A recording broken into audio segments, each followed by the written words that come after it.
Olá, está começando a Granja na TV. Eu sou Thaís Dávila e essa é a sua conexão diária com o agronegócio.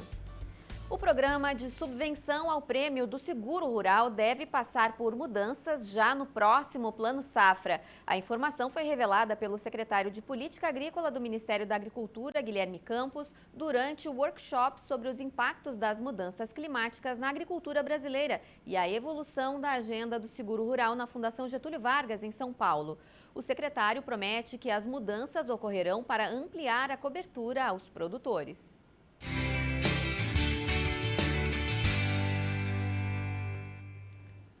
A área cultivada com milho vem caindo no Rio Grande do Sul ao longo dos anos. A queda contrasta com o restante do Brasil, que tem um crescimento impulsionado pela produção e exportação de carne suína e de aves e também pelo etanol. Para compreender o impacto dessa situação para o estado, eu converso agora com o engenheiro agrônomo e diretor do Instituto de Ciências Agronômicas, professor Elmar Floss. Tudo bem, professor?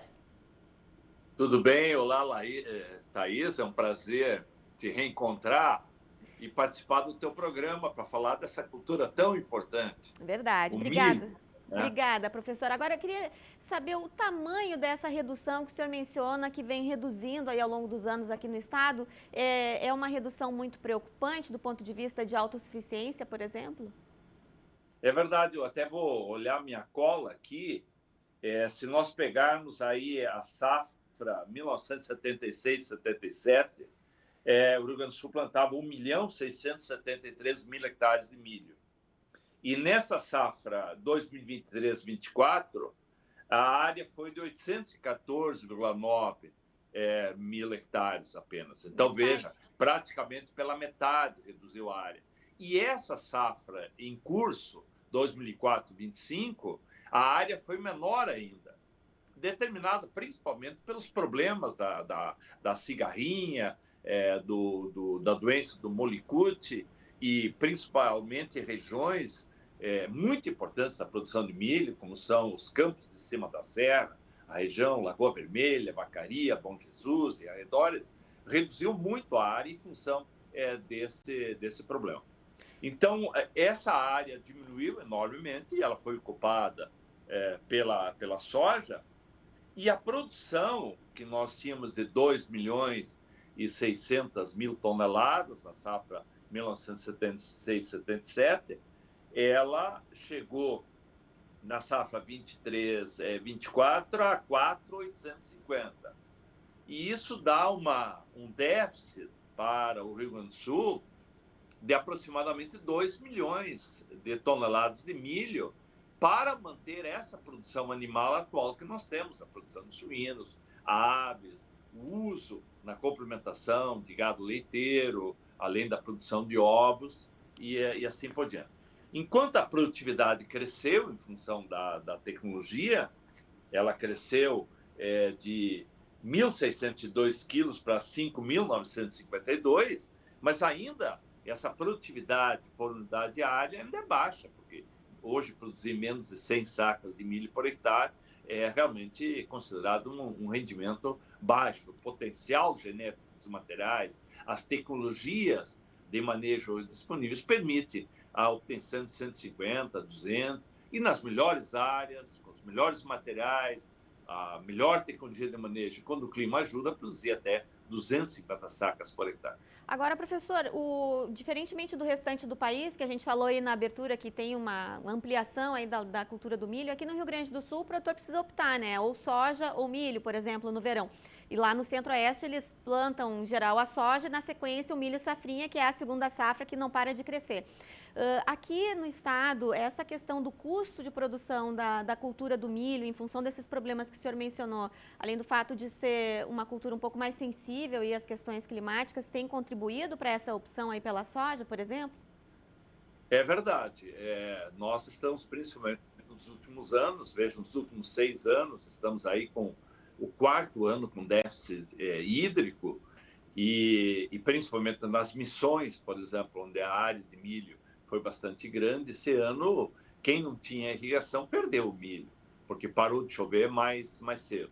Em demais regiões que estão colhendo, até o rendimento está bom, porque até meados de dezembro choveu bem, e aí a definição do rendimento ela foi definida. Então, como você disse, o gaúcho, na maioria das regiões, ele tem que optar ou planta soja ou planta milho. Então, ele opta mais pela soja, que tem uma segurança maior, ela tem ela é menos sujeita às perdas quando há déficit hídrico, principalmente na fase crítica do milho, que é 15 dias antes do pendoamento e 15 dias depois. Mas nós temos regiões no Rio Grande do Sul, como é a região do Alto Uruguai, onde se pode plantar milho cedo, já se planta milho no mês de julho, início de agosto, onde nós fizemos o inverso do que se faz no Brasil Central. Sim. Ou seja, o agricultor planta milho e colhe esse milho em dezembro, começo de janeiro, e ainda tem a possibilidade de implantar a soja. Então, a soja é a cultura safrinha nessa região. Essa área pode ser ampliada, porque nós temos uma região aí que pode ter, quem sabe, 500, 600 mil hectares, que poderia ser conduzido assim, fazendo 2 safras. Mas por que o milho antes, ao contrário do Brasil Central? Porque nós temos chuva no inverno. E o milho, nós podemos implantar ele pelo menos 60 dias antes da soja. Então, nós ganhamos esse tempo. Sim. Não é recomendável para nós fazer o contrário. Colocar a soja, esperar até o mês de outubro para implantar a soja e depois colocar milho. Então, temos isso aqui. Agora, de outro lado, além da importância econômica do milho, e ele está faltando, e o Rio Grande do Sul, por falta de milho, não está recebendo grandes investimentos integradoras Exato. de produção de suínos e produção de frango.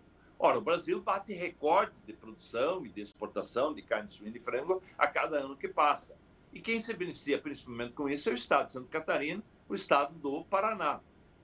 Agora, o senhor mencionou uma questão, depois a gente volta a essa questão da integradora, sim, mas que é bem importante também, mas o senhor mencionou ali que a gente tem pelo menos 500 mil hectares que poderia ser feita essa opção aí por plantar o milho antes da soja, né? Isso seria suficiente para atender esse déficit de 2 milhões de toneladas que tem o Estado em relação a essa questão das integradoras? Ora, se nós fizermos a metade dessa área, fizermos 250 mil hectares, a 300, nós já temos isso aqui, porque um rendimento aí de 6 mil quilos por hectare, né, já dá 3 milhões de toneladas se for 300 mil. Então, é uma possibilidade, é preciso trabalhar isso aqui. O milho precisa ser melhor tratado, eu tenho dito isso nas minhas palestras, tenho dito para os meus estudantes da pós-graduação. Veja, quantos eventos nós temos na cultura da soja, dias de campo, agora nessa época praticamente todo dia tem dia de campo, nós temos as grandes feiras e quando a gente vai lá, praticamente toda a tecnologia é voltada para a soja. Nós precisamos aumentar, ou seja, as próprias empresas vendedoras de insumos, de fertilizantes, de agroquímicos, de máquinas, que lado a lado com as mostras de tecnologia na cultura da soja, também se faça isso com o milho. Porque aí o agricultor vê as novidades que nós temos também de novas tecnologias de manejo para essa cultura, seja para o aumento do rendimento, a melhoria da qualidade do grão, mas também para minimizar os efeitos dos veranicos. Claro, não uma estiagem muito prolongada, porque aí não há o que fazer, mas os curtos veranicos são tão comuns em todo o extremo sul do Brasil, onde nós temos a maior instabilidade climática. E aí mais palestras, mais eventos, nós vamos criar para o agricultor, mostrar para ele as oportunidades que tem de colocar o milho dentro do seu sistema de produção, porque além da produção do milho, do valor econômico do milho, ele tem uma importância muito grande agronômica na sucessão com a soja. Onde se planta o ano milho, no ano seguinte, a soja produz aí de 5 a 8 sacas a mais, dependendo das condições climáticas que ocorrem, porque é uma cultura muito interessante para facilitar o controle de plantas daninhas problema, quebrar ciclo de doença da soja, quebrar ciclo de algumas pragas da soja e melhorar quimicamente o solo e fisicamente pelo exuberante sistema radicular e pela exuberante palhada que produz. Bom, agora voltando à questão das integradoras, né? 2 milhões de toneladas de milho que o Rio Grande do Sul acaba precisando importar para atender essa demanda aí das indústrias de aves e suínos que se ressentem também, porque tem que pagar mais frete, tem outros problemas todos relacionados a isso, né, professor?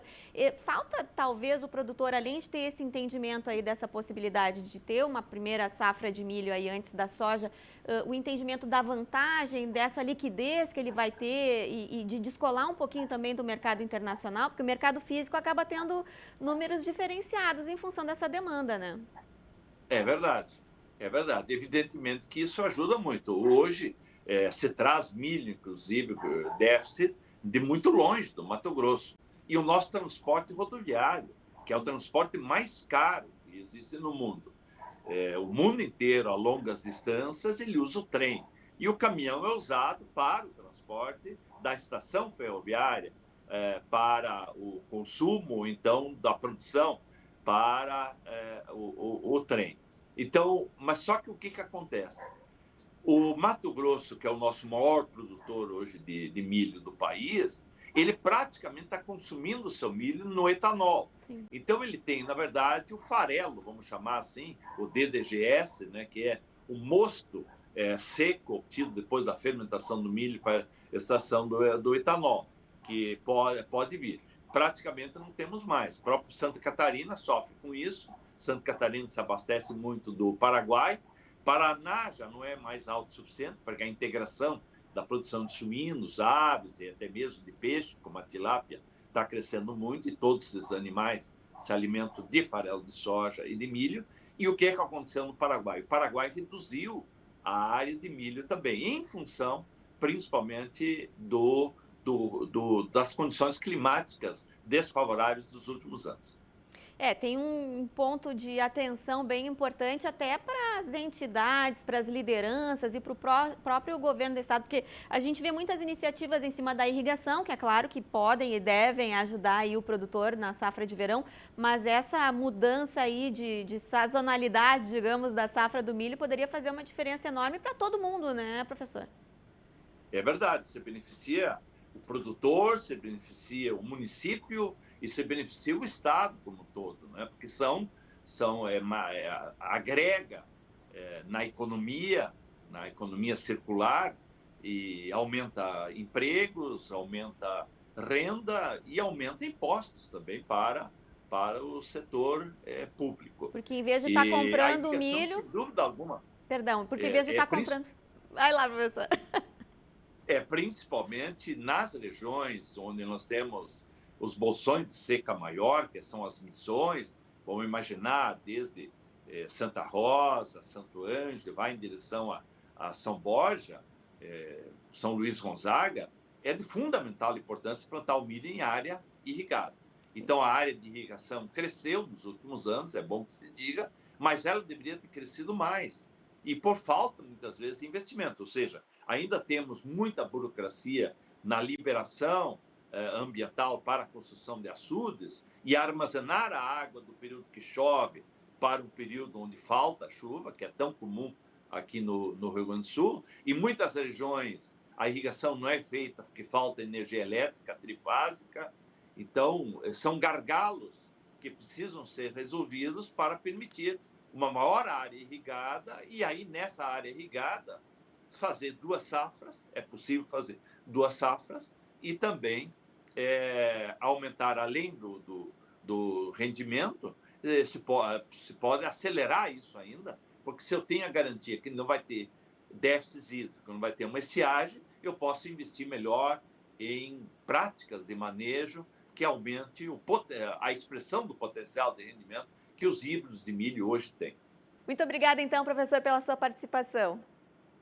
Eu que agradeço, Thaís. Muito obrigado pela oportunidade de falar dessa cultura tão importante, o verdadeiro cereal do rei. O milho é a cultura mais importante no mundo. Já os incas diziam, né, que o milho é um alimento dos homens e de Deus. Quem tem milho na propriedade tem alimento humano e tem alimento para os animais. E o Rio Grande do Sul precisa aumentar a sua produção de milho. Até uma próxima. Obrigada, até a próxima.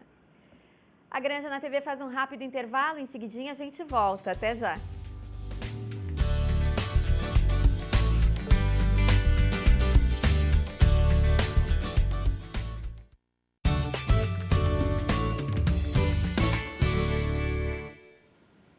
Estamos de volta com a Granja na TV.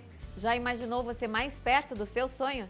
A Ubra Pop leva você até lá. Nas graduações híbridas e EAD, você garante 70% de desconto na matrícula e 40% no resto do curso. É a chance de fazer a graduação que você sempre sonhou, seja por vestibular, nota do Enem, transferência ou segunda graduação. A Ubra Pop oferece muitos caminhos para você alcançar seus objetivos. Tudo isso com flexibilidade de horários, plataforma intuitiva e excelência de ensino. São mais de 30 cursos à sua disposição. Escolha a sua área e siga o seu caminho. Não perca tempo e descubra um mundo de possibilidades. Acesse ubra.br/vestibular e matricule-se. Seu futuro começa na Ubra. Ubra Pop, nossas raízes são a conexão com o futuro.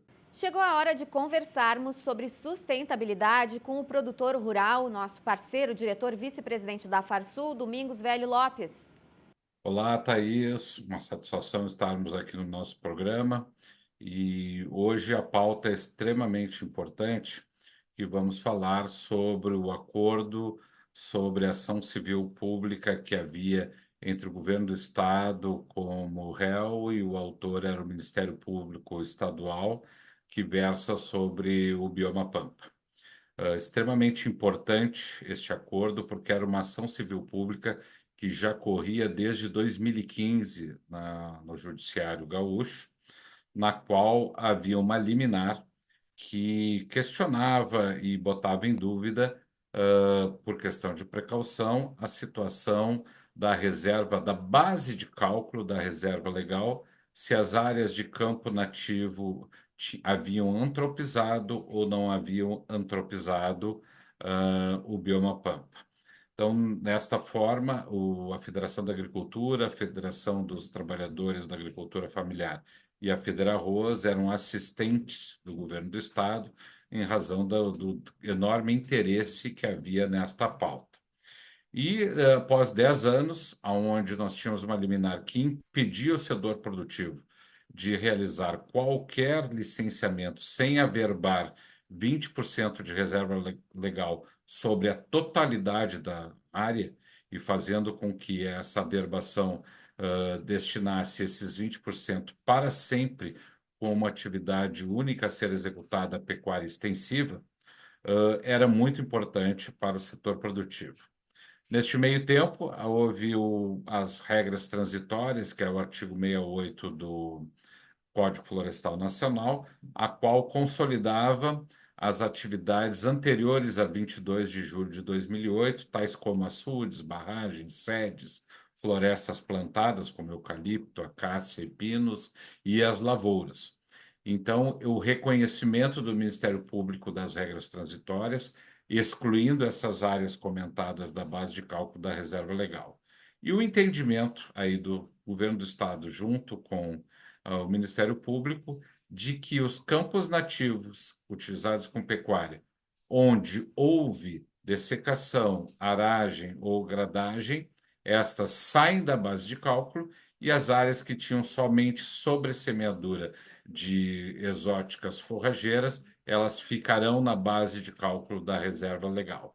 E mais do que isso, as invasoras exóticas, tais como anone, Maria Mole, tojo, e todas as invasoras exóticas, elas serão regradas pela Secretaria Estadual do Meio Ambiente, consolidando as áreas e, desta forma, podendo haver a conversão para controle dessas invasoras e trazê-las novamente para a base produtiva, seja com lavouras ou seja com exóticas ou até com reintrodução e restabelecimento das nativas.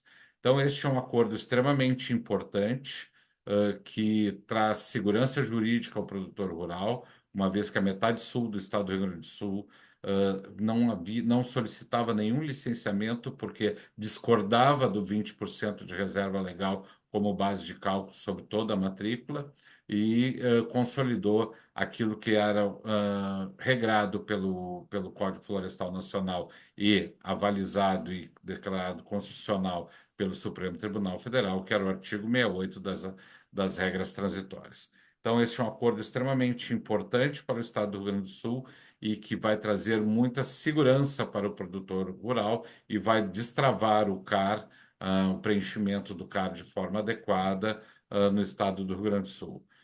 É um grande avanço, esperamos que, como qualquer acordo, houve cedência de ambas as partes, mas principalmente que traga tranquilidade e principalmente celeridade daqui para frente nos projetos de licenciamento, em especial os de conversão de campo e os 80% remanescente, excetuando-se os 20% da reserva legal e principalmente a reservação de água a nível tanto de açudes quanto barragens nesta metade sul. Um avanço, um progresso e principalmente temos que levar esta boa informação aos produtores rurais para que tenham o entendimento e o alcance deste acordo. Era isso por hoje, Thaís.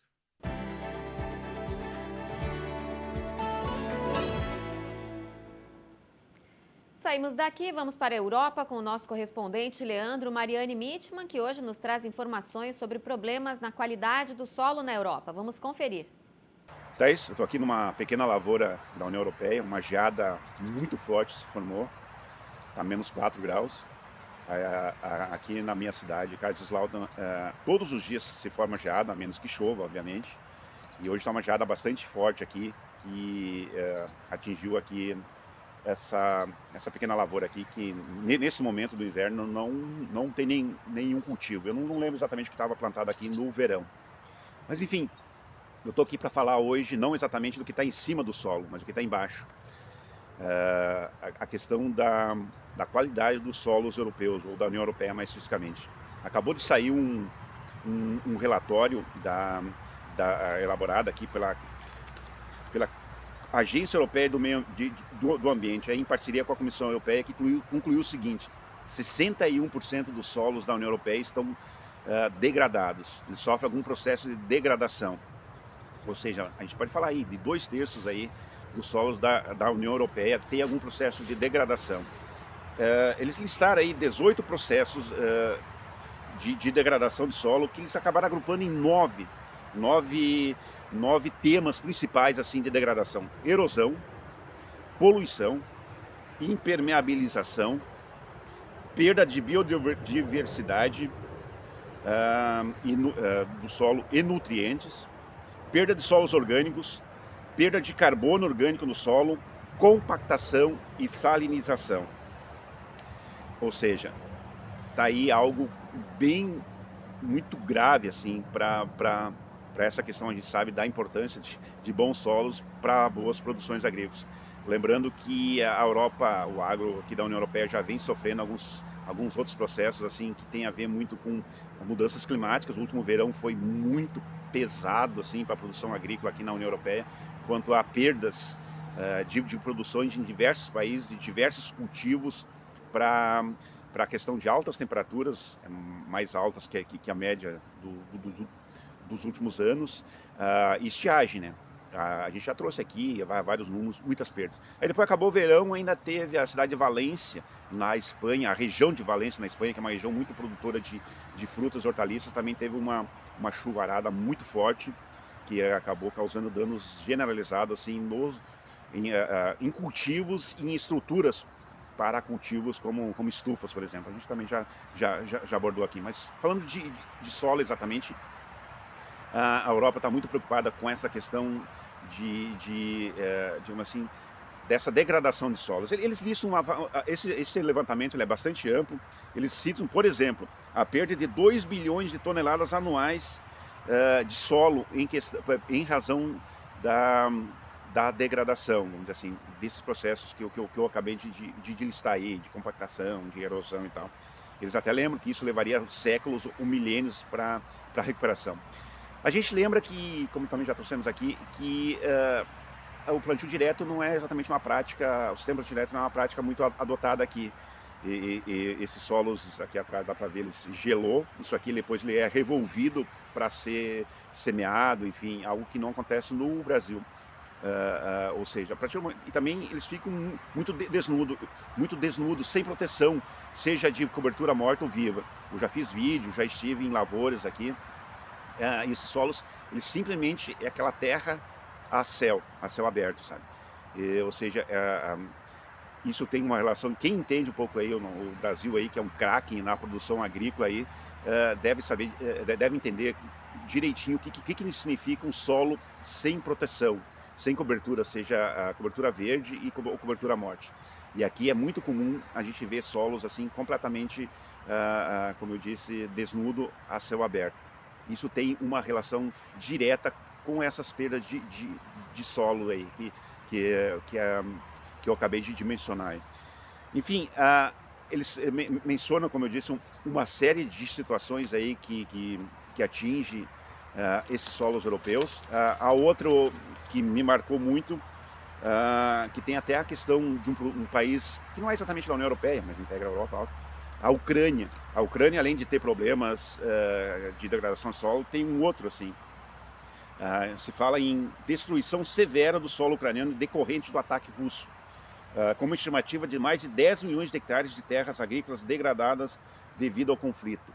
Ou seja, além desses problemas aí de erosão, de compactação, de permeabilização, a Ucrânia, como eu disse, ela não entrega exatamente à União Europeia, ela tem ainda 10 milhões de hectares que foram destruídos por bombardeios, por algum tipo digamos assim, de restrição pelo ataque russo. Ou seja, me marcou isso, assim, ou seja, além de tudo que a gente sabe dessa situação dos problemas dos solos europeus, a Ucrânia, que como eu disse, é uma importante produtora agrícola aqui da Europa, é a quarta maior fornecedora de alimentos aqui para a União Europeia. Foi lá em 23, os números 24 aí não saíram. A Ucrânia só está atrás dos Estados Unidos, do Reino Unido e do Brasil como fornecedor agrícola aqui da União Europeia, mas ela teve 10 milhões de hectares degradados, digamos, atingidos aí pela guerra. Enfim, a gente aí que conhece bem o agro brasileiro sabe da importância da cobertura de solo, de um solo tratado, um solo digamos assim, regenerativo, e a gente comparar o solo do agro brasileiro aí diante desse aqui que está com 61%, segundo a própria a Comissão Europeia aí, degradado, e como eu disse, isso tem relação direta com esses solos desnudos que não são protegidos.